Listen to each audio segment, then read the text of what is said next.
Hello students, देखो बेटा, अब तक हम मैट्रिक्स की 7 टाइप्स कंप्लीट कर चुके हैं। आज हम इस वीडियो में बेसिकली जो भी हमें एक नेक्स्ट टाइप करनी है हमारे लिए, टाइप नंबर 8, वो टाइप 8 का मैं बेस बनाना स्टार्ट कर रहा हूँ। वेरी इंपॉर्टेंट टाइप, ठीक है।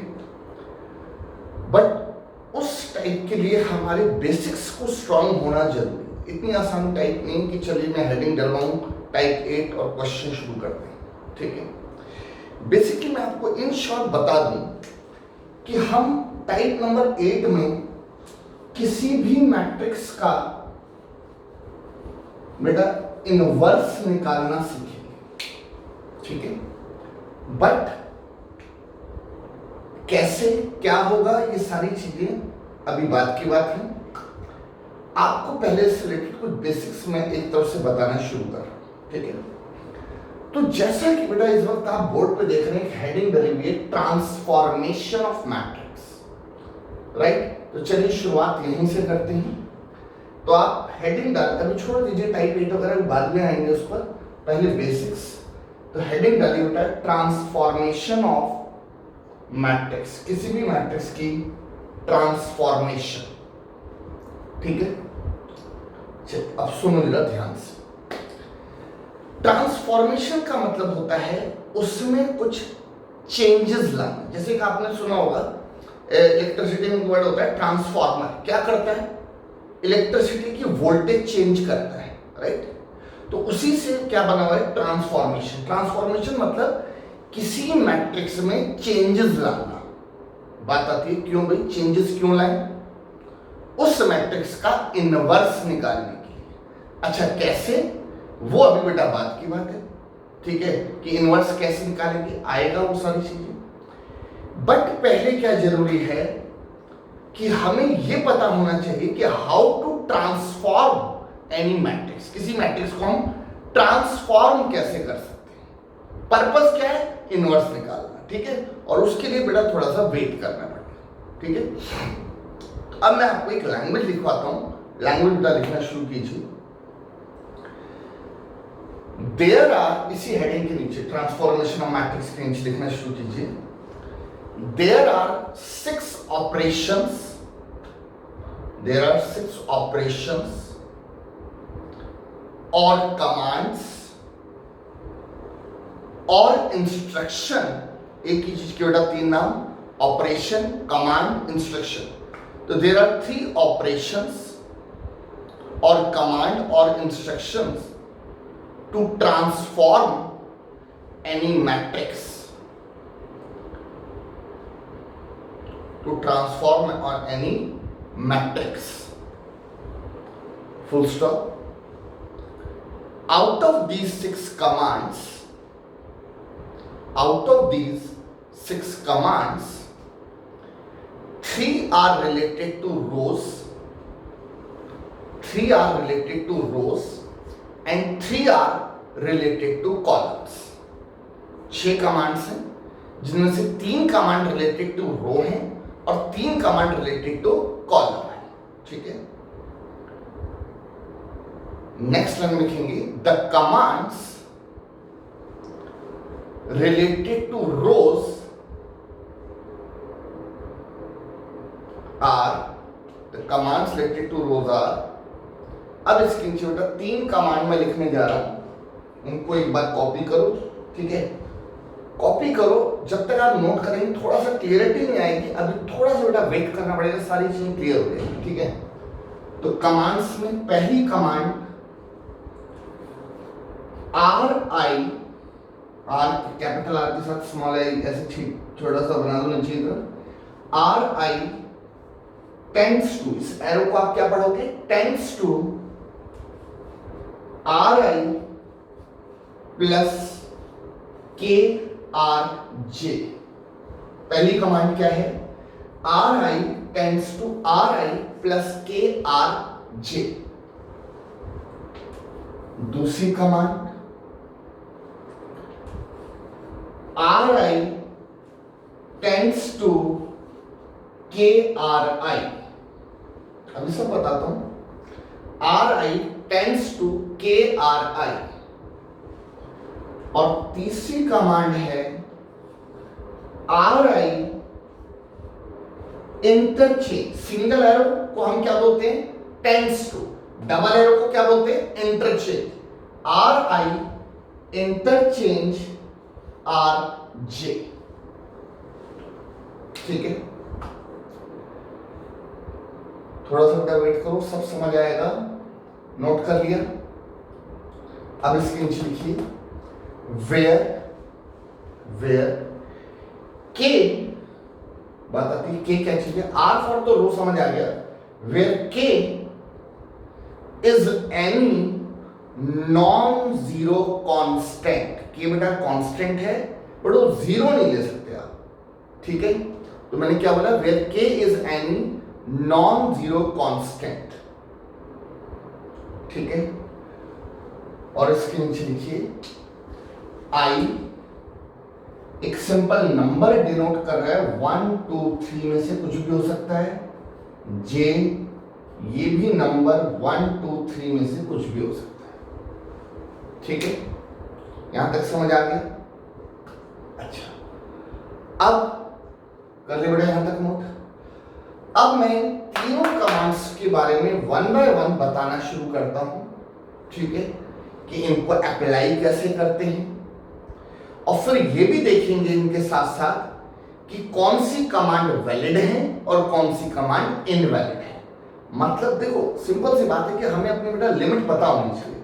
कमांड दे रहे हैं ठीक है, बट ये तो होना चाहिए ना कि कौन सी कमांड आप दे सकते हो, कौन सी कमांड नहीं दे सकते, क्या सही है क्या गलत है। तो एक एक करके मैं इन कमांड्स के बारे में बताना शुरू करता हूं, ठीक है? तो नाउ अब इसके नीचे एक हेडिंग डालिए, सब हेडिंग हैश डाल के लिख लीजिए वैलिडिटी, लिखो बेटा इसके नीचे validity and invalidity for command RI tends to RI plus KRJ। जो अभी मैंने 3 कमांड्स लिखवाए हैं, देखो मैंने बोला था 6 कमांड है, 3 are related to rows, 3 are related to columns, ठीक है? बट आपको 6 की 6 सीखने की जरूरत नहीं है। देखो अपना एक माइंड मेकअप करना है कि हम रो वाइज प्रोसीड करेंगे या कॉलम वाइज, ठीक है? किसी एक से कर सकते हैं, कोई स्कूल रो से करवा देगा, कोई स्कूल कॉलम से करवा देगा। मैं किससे करवा रहा हूँ बेटा? रो से। एग्जाम में कुछ नहीं बोलेगा कि रो वाइज प्रोसीड करो या कॉलम वाइज, वहां पे हमारी मर्जी होती है, ठीक है? तो आपको 6 नहीं, कमांड सिर्फ 3 सीखनी है। और 3 कौन सी सीखनी है? हम कौन सी सीख रहे हैं? रिलेटेड टू रोज, ठीक है? तो पहली जो कमांड है इसकी मैं वैलिडिटी इनवैलिडिटी को अभी डिस्कस करूंगा, ठीक है?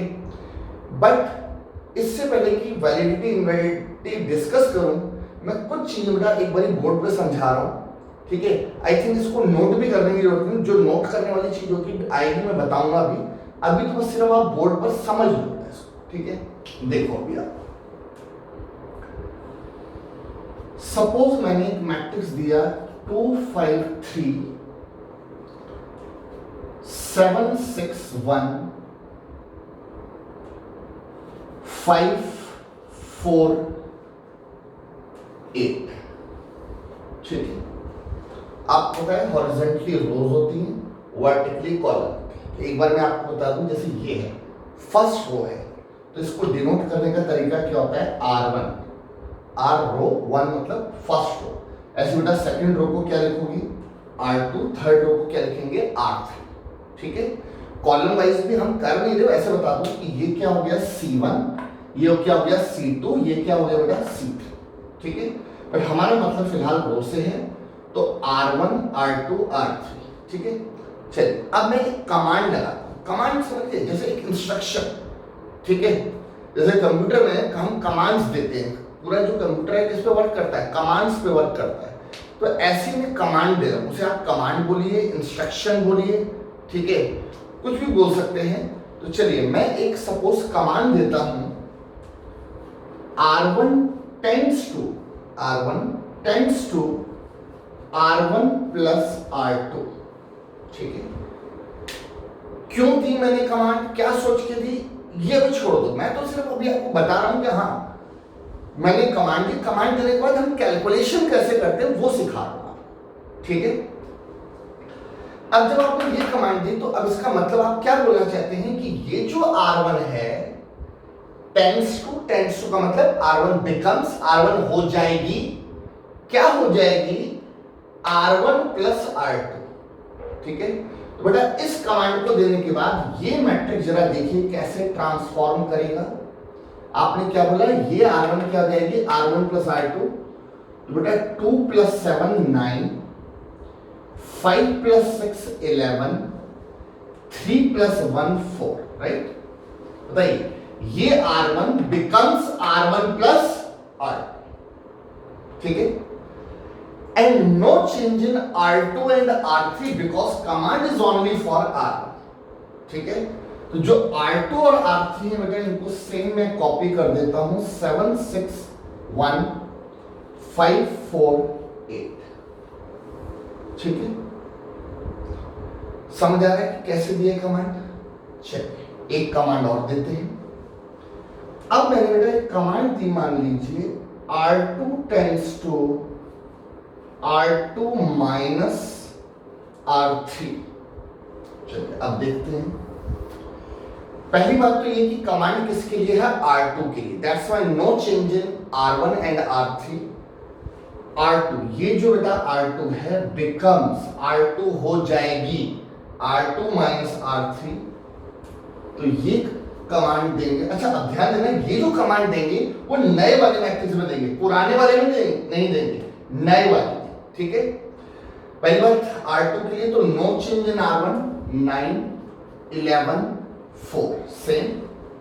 अब R2 आप बेटा क्या बोल रहे हैं, क्या हो जाएगा, R2 माइनस R3, तो 7 माइनस 5 2, 6 माइनस 4 ये भी 2, 1 minus 8 minus 7 and no change in R3, command is only for R, ठीक है।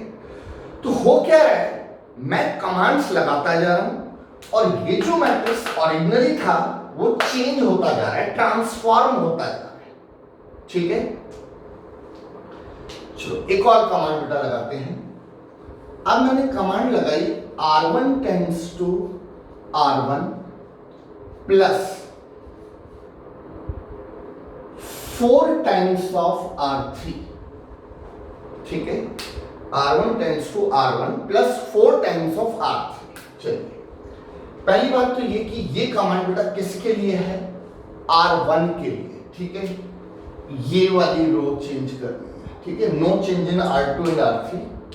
तब R1 क्या बोलते हो आप, क्या हो जाएगी, R1 क्या हो जाएगी, R1 plus 4 times of R3, ये पूरी R3 है। तो जरा देखना बेटा ध्यान से, कमांड जरा लगाओ। ये क्या हो जाएगा, R1 यानी कि 9, ये बेटा R1 यानी कि 9 प्लस 4 टाइम्स R3, ठीक है। तो इसके करस्पॉन्डिंग R3 कौन है, 5। इसके करस्पॉन्डिंग R3 बेटा कौन है, 5। तो 5 का 4 टाइम्स क्या हुआ, 20। तो 9 यानी कि R1 प्लस इसका 4 टाइम्स, इसका 4 टाइम्स 20, 9 में ऐड होगा 29। क्लियर है। अगला देखो 11 प्लस इसका 4 टाइम्स, इसका 4 टाइम्स 16, इसमें ऐड करेंगे तो 27। 4 प्लस इसका 4 टाइम्स, इसका 4 टाइम्स 32, ऐड करेंगे 36। समझ आया बेटा। तो इस कमांड को लगाने के बाद R1 ये बन गई, no change in R2 and R3 because command is only for R1, that's why 2 2 minus 7 5 4 8। Command लगाना सिखा रहा हूं भैया, ठीक है। क्वेश्चन करते वक्त देखेंगे कौन सी कमांड लगानी है, ठीक है। यहां तक समझ आ रहा है बेटा। चलिए एक और बात पर जरा ध्यान दीजिए। R1 टेंड्स टू, अब मैंने एक और कमांड दी, R1 tends to R2 plus R3, ठीक है। जैसे ही ये मैंने कमांड दी बेटा, मैं ये बोलूंगा कि ये कमांड इनवैलिड कमांड है, गलत कमांड है, राइट। अब आप कहेंगे सर ऐसे कैसे पता लगेगा क्या सही है क्या गलत है, अभी तो दिया था कमांड, अब इसको बोल रहे हैं गलत कमांड है। लॉजिक क्या है, ध्यान दो बेटा जरा इस पर, ठीक है। ये जो कमांड आप इस वक्त देख रहे हैं, ये देखो, ठीक है। क्या मेन बात है कि बेटा समझने वाली बात यह है कि अगर यहां RI लिखा हुआ है तो शुरुआत किससे हो रही है, RI से। मतलब कि अगर यहां R1 होगा तो बेटा शुरुआत किससे होगी, R1 से। R2 होगा तो शुरुआत R2 से। R3 होगा तो शुरुआत R3 से। समझ आई बात?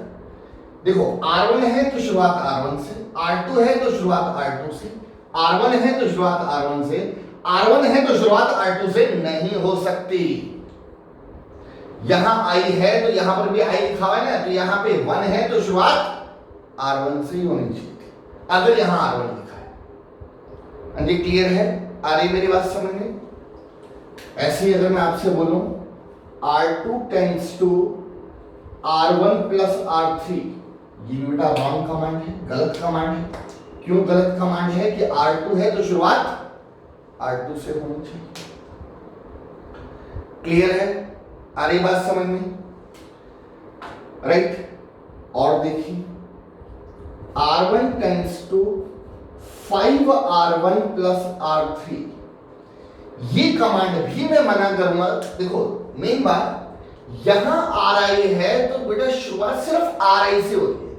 ये जो कांस्टेंट है ये बाद वाले के साथ लग सकता है, कांस्टेंट पहले वाले के साथ आप मत लगाओ। मतलब कि R1 है तो उसकी शुरुआत प्योर R1 से करो, 5R1 मत करो उसमें, ठीक है। हाँ, इसको अगर मैं यहां कर दूं कि 5R3, now this is a valid command. अच्छा, प्लस की बजाय बेटा माइनस हो सकता है, वैलिड कमांड है, ठीक है। क्यों, याद कीजिए एज ए के। अब आप कहेंगे सर यहां तो आपने प्लस के लिखा हुआ है, बट मैंने क्या लिखा है, एज ए के कौन है, एनी नॉन जीरो कांस्टेंट, ठीक है। तो जब आप ये कमांड दोगे तो एज ए के कौन होगा, 5। जब आप ये कमांड दोगे तो एज ए के कौन होगा, -5, ठीक है। तो कांस्टेंट बाद वाले के साथ आ सकता है, पहले वाले के साथ मत लगाओ। तो मेन बात कि जो यहां है वही शुरुआत इससे होगी, ठीक है। आ रही बात समझ में? और कांस्टेंट इसके साथ कुछ मत लगाना, ठीक है, राइट। अच्छा, अगर मैं कहूं कि ये कमांड जो वैलिड कमांड है इसमें एज ए के क्या है, एज ए के दिख नहीं रहा, तो एज ए के कौन है, 1। एज ए के कौन है यहाँ पे, 1। इसमें जब मैंने कमांड लगाई तो एज ए के कौन है, -1। इसमें जब कमांड लगाई तो एज ए के कौन है, 4। क्लियर है। बट मेन बात कि ये जो R1 का जो कोफिशिएंट है वो हमेशा 1 ही रखना है, ठीक है, राइट। तो एक थोड़ा सा आइडिया लगा, क्वेश्चन करते हो तो और क्लियरिटी आएगी। मैं ये नहीं कह रहा बिल्कुल परफेक्शन अभी आ जाएगा, थोड़ा सा वेट करना पड़ेगा, बट एक थोड़ा बहुत आइडिया लग गया कि क्या वैलिड है क्या इनवैलिड। और मैं बात कर रहा हूं इस कमांड की, ठीक है। तो बेटा ये तो मैंने आपसे नोट करने को मना किया था, वैसे आप बाद में अपना पॉज करके नोट भी करना चाहो कर सकते हो, बट जो मेन नोट करने वाली बात है कंक्लूजन में, इस चीज का एक कंक्लूजन बता देता हूं।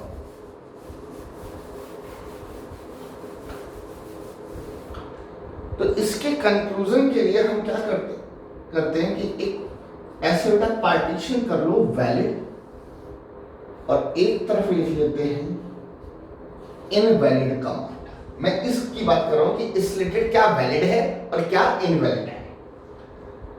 Number 1, R1 tends to R1 plus R2 की कमांड वैलिड है। R2 tends to R2 -5 times of R3, ऐसी कमांड भी वैलिड है, ठीक है। R3 tends to R3 plus 4 times of R1 valid है, ठीक है। इनवैलिड में देखिए R1 tends to R2 plus R3 invalid है। R1 tends to R1 plus 5 invalid है। क्यों, इसमें क्या है, ध्यान देना बेटा, रो के साथ रो ही ऐड होगी रो के साथ सिर्फ कांस्टेंट ऐड नहीं हो सकता, राइट। अब आप देखो कमांड क्या है, R I tends to I plus K R J, R जरूरी है, वहां पे आप सिर्फ कांस्टेंट ऐड कर देंगे, नहीं, इनवैलिड है। R2 tends to R2 minus 7, नहीं, इनवैलिड है।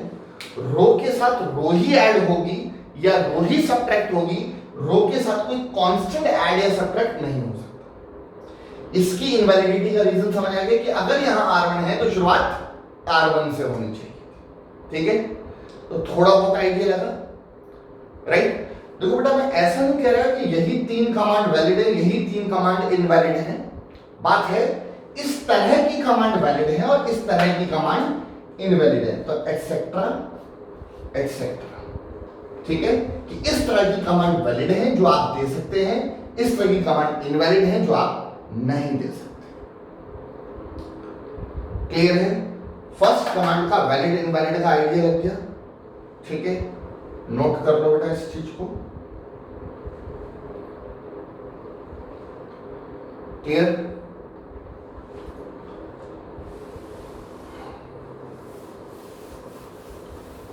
चलो अब लिखो बेटा इसके नीचे validity and invalidity for command R I tends to K R I, ठीक है। इसको भी मैं थोड़ा अप्लाई करना सिखाता हूं। 5 3 4 7 6 1 9 8 3, ठीक है। मैंने सपोज बेटा एक कमांड दी R1 tends to 7R1 as a constant, कुछ भी हो सकता है, डोंट कंफ्यूज कि अभी तो सर ने मना किया था कि इसके साथ कुछ नहीं आ सकता, वो बेटा फर्स्ट कमांड से रिलेटेड बात की थी मैंने। ये देखो सेकंड का ये फॉर्मेट है, तो इसमें तो ऑब्वियस सी बात है, यहाँ पे कोई भी कॉन्स्टेंट आ सकता है। तो क्या लगाया मैंने, R1 टेंड्स टू 7R1 का मतलब पूरी R1 को आप किससे मल्टीप्लाई कर दोगे, 7 से, तो क्या मिलेगा 35 21 28, no change in R2 and no change in R3 because command is only for R1, command सिर्फ किसके लिए है, R1 के लिए, ठीक है। एक और कमांड देते हैं R2 टेंड्स टू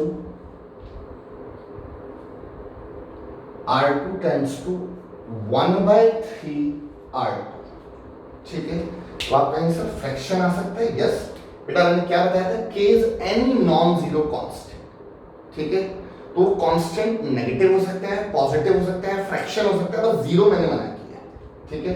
तो ये कमांड देने के बाद जरा देखिएगा, पहली बात नो चेंज इन R1 क्योंकि कमांड थोड़ा R2 के लिए है, तो 35 21 28 R2 में जब आप कमांड लगाएंगे तो ये क्या बन जाएगा 7/3, इसमें जब कमांड लगाएंगे तो कैंसिल होकर 2 आ जाएगा, इसमें कमांड लगाएंगे तो बेटा 1/3 आ जाएगा। No change in R3 because command is only for R2, ठीक है। यहां तक एक और देखिए,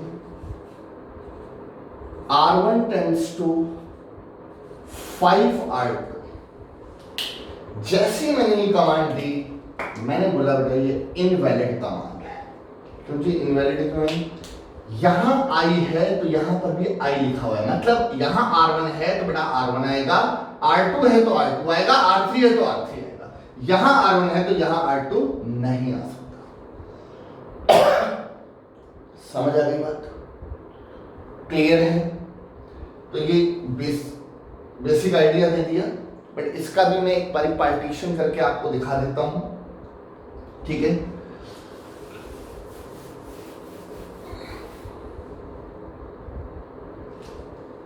तो जरा बेटा देखो, सेम वही पार्टीशन करके एक तरफ मैंने लिखा valid, invalid, R1 tends to 5R1 की कमांड आप बेटा दे सकते हो, ठीक है। R1 टेंड्स टू 5R2 की कमांड इनवैलिड है, ठीक है, R2 टेंड्स टू 1/7 R2 दे सकते हैं, R1 tends to -3/4 R1, constant बेटा माइनस नेगेटिव भी हो सकता है, दे सकते हैं। इनवैलिड में R1 टेंड्स टू 0 R1 की कमांड इनवैलिड है, क्लियर है।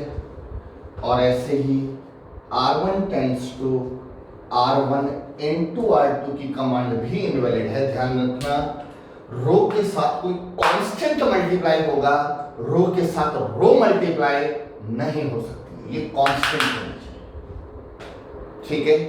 तो बॉटम लाइन, इस तरह की कमांड वैलिड है, इस तरह की कमांड इनवैलिड है, ठीक है। बताइएगा सेकंड रो और सेकंड जो कमांड है उसका थोड़ा एक आइडिया लग गया, क्या वैलिड है और क्या इनवैलिड है, ठीक है। चलिए अब इसको नोट कर लेना बेटा अपना पॉज करके, ठीक है।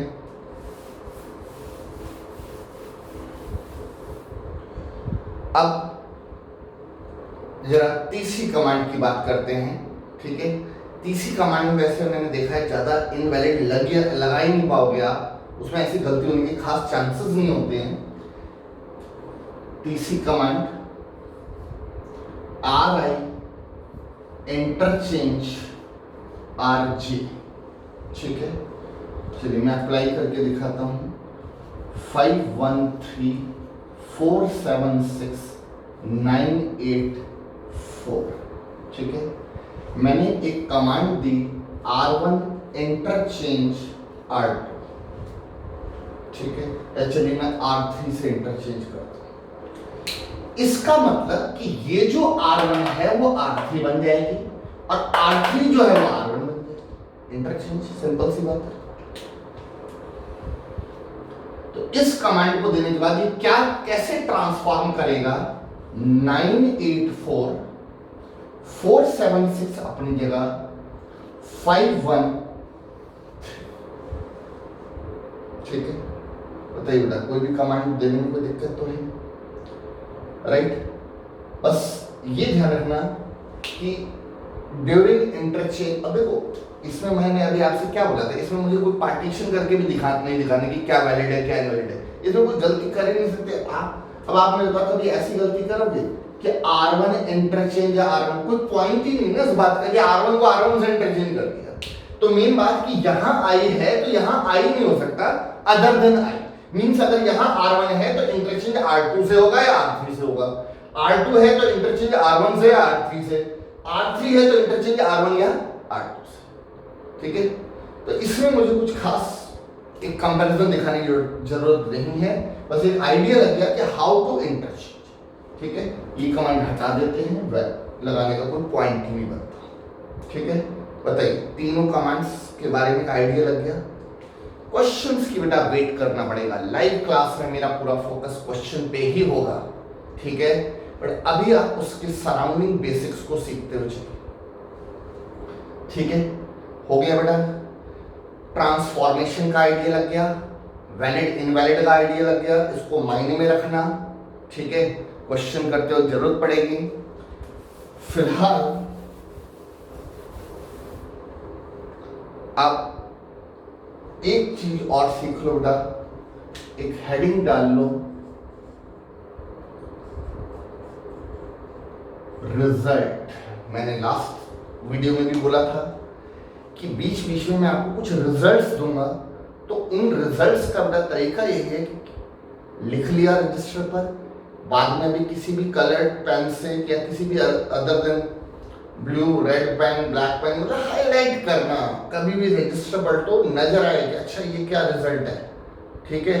और ये जो रिजल्ट बता रहा हूं बेटा ये डिटरमिनेंट्स तक काम आएंगे, सिर्फ एक दो क्वेश्चन की बात नहीं कर रहा कि एक दो क्वेश्चन पे रिजल्ट सिखा रहा हूं, राइट। तो जरा ध्यान से इस रिजल्ट को समझिए, ठीक है। अभी डिक्टेट भी करवा दूंगा बट पहले एक दो बातें जरा ध्यान से सुनिए, ठीक है। यूजुअल मैथ्स में क्या होता है कि बेटा अगर xy इक्वल टू 1 लिखा हुआ है, ठीक है, अभी कुछ नोट मत करो, समझो। तो x 1/y होगा, या आप कह लीजिए कि y जो है वो 1/x होगा, ठीक है।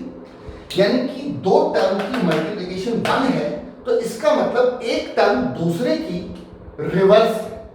दूसरी की क्या है? रिवर्स। रिवर्स को बोलते हैं इनवर्स। मैट्रिक्स की लैंग्वेज में क्या बोलेंगे? इनवर्स, ठीक है। तो मैट्रिक्स में एज ए वन, मैट्रिक्स में एज ए वन कौन होता है?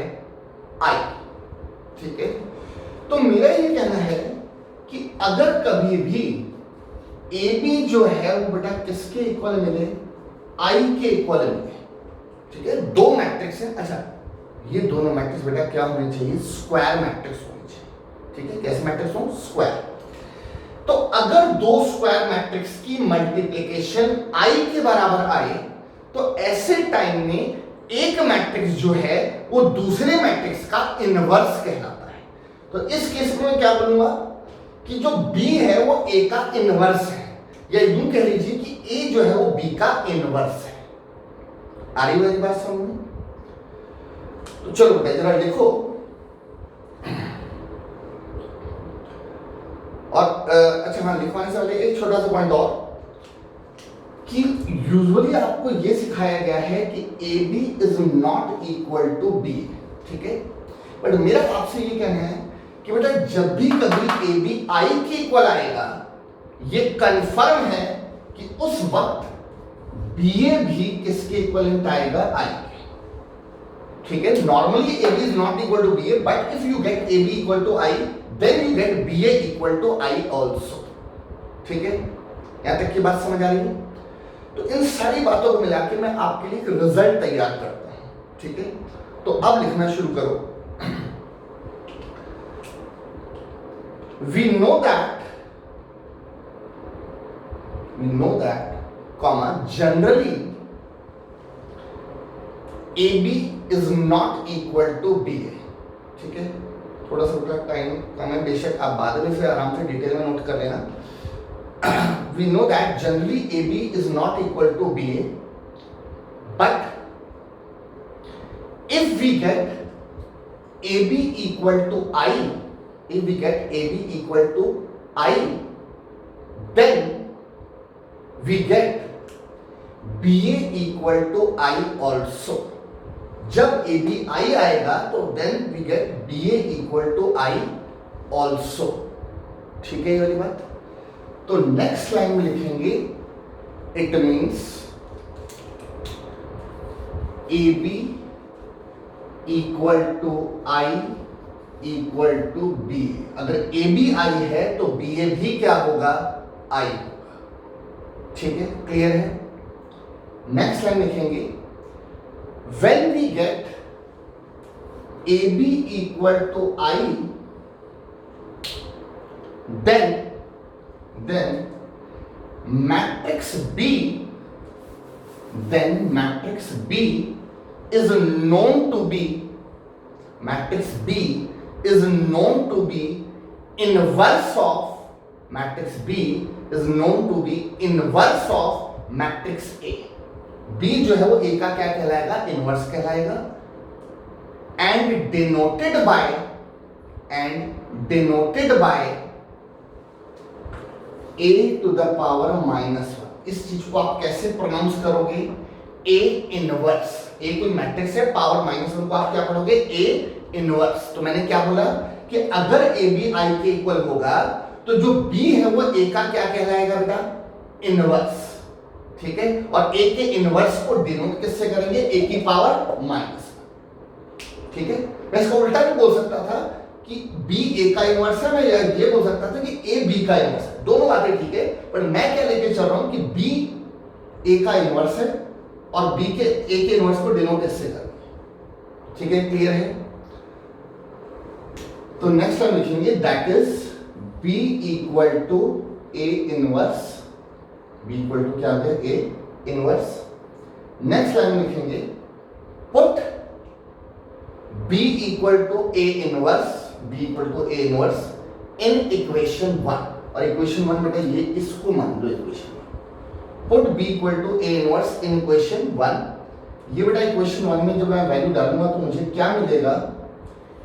A into A inverse किसके बराबर होता है I, या यूं कह लीजिए कि A इनवर्स इंटू A वो भी क्या होगा I, राइट। और इस चीज को बेटा बॉक्स में क्लोज कर लो। अल्टीमेटली ये रिजल्ट है जो आपको याद रखना है, ठीक है। मतलब बॉटम लाइन ये, इससे ऊपर जितना मैंने बेटा लिखवाया वो तो बस समझाने के लिए लिखवाया, कोई थ्योरी रटना थोड़ी है। बॉटम लाइन ये कि ये रिजल्ट है जिसे याद रख लेना है। और क्या रिजल्ट है कि किसी मैट्रिक्स को, हाँ वो मैट्रिक्स कैसा होना चाहिए, स्क्वायर होना चाहिए। किसी मैट्रिक्स को अगर उसके इनवर्स से मल्टीप्लाई करें तो हमेशा हमें क्या मिलता है, I। No matter whether A is pre multiplier और पोस्ट मल्टीप्लायर, मतलब A इंटू A इनवर्स लिखें या A इनवर्स इंटू A लिखें, दोनों ही बेटा किसके बराबर होते हैं, I के बराबर। क्लियर है, done. This is result number 2 जिसे आपको याद रखना है, ठीक है। तो ये हमारी बेसिक्स रेडी हैं। बाकी लाइव क्लास पर बेटा इसके ऊपर क्वेश्चन शुरू करेंगे। और क्वेश्चंस क्या करने हैं, हमें किसी मैट्रिक्स का इनवर्स निकालना सीखना है और उस मेथड का नाम होता है एलिमेंट्री रो ट्रांसफॉर्मेशन मेथड, ठीक है। तो ये मैं आपके साथ लाइव क्लास में क्वेश्चंस डिस्कस करना शुरू करूंगा। बेसिक्स आपके रेडी है, ठीक है बेटा। चलो, थैंक यू।